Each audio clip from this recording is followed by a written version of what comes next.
গোয়েন্দা রিপোর্টের ভিত্তিতে স্বরাষ্ট্র মন্ত্রণালয় থেকে 31শে মে 2016 যে চিঠিটা হয়েছে সেটা সারমর্ম আপনাদের জ্ঞাতার্থে উপস্থাপন করছি।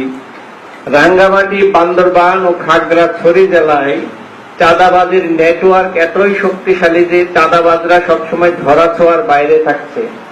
সব ধরনের ব্যবসা ও পেশার সাথে সংশ্লিষ্ট সকলকে উল্লেখিত দলগুলোর সশস্ত্র চাঁদাবাজদের মৌখিক নির্দেশ বা অলিখিত আইন মেনে চলতে হয়।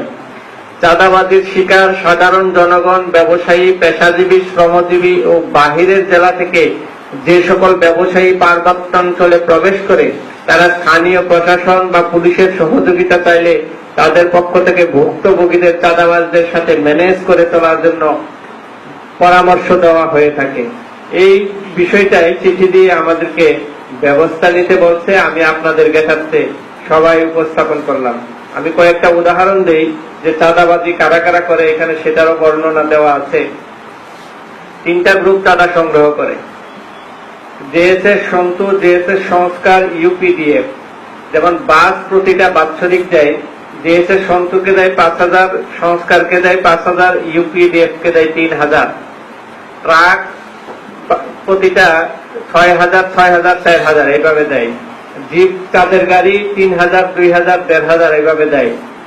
মাইক্রো কার এইভাবে 3,000, 2,000, 1,500 দেয়। সিএনজি মাহেন্দ্র 1,000, 1,000 করে দেয়। টমটম দেয় 600, 500, 500। ট্রাক্টর 800, 800, 800। ভাড়ায় চালিত মোটর সাইকেল 500, 500, 500। চাকুরিজীবী public motorcycle 300, 300, 300। Pharmaceutical company 30,000, 20,000, 10,000। তারপরে আপনার রবি যারা মোবাইল অপারেটর তারা 4 লাখ, 4.5 লাখ, 3.5 লাখ। গ্রামীণ Helal enterprise 4 lakh, 3.5 lakh, 3 lakh. Teletalk 1,80,000, 50,000। British American tobacco 5 লক্ষ, 7 লক্ষ, 5 লক্ষ। এইভাবে প্রতিটা সেক্টরকে, এমনকি অতি ক্ষুদ্র যে মাছ ব্যবসায়ী তাকেও চাঁদা দিতে হয়। প্রতিটি কাঁঠাল যারা গ্রামের লোকেরা, অসহায় দরিদ্র লোকজন কাঁঠাল তাদের বিক্রি করে, একটা কাঁঠালের উপরে 5 টাকা ট্যাক্স দিতে হয়। 3টা গ্রুপকে 5 টাকা 5 টাকা করে। প্রতিটি কাঁঠালে, কলার ছড়াতে দিতে হয় 5 টাকা করে। কাঁঠালে দিতে হয় 1 টাকা 2 টাকা করে। গরুতে দিতে হয় 150-200 টাকা।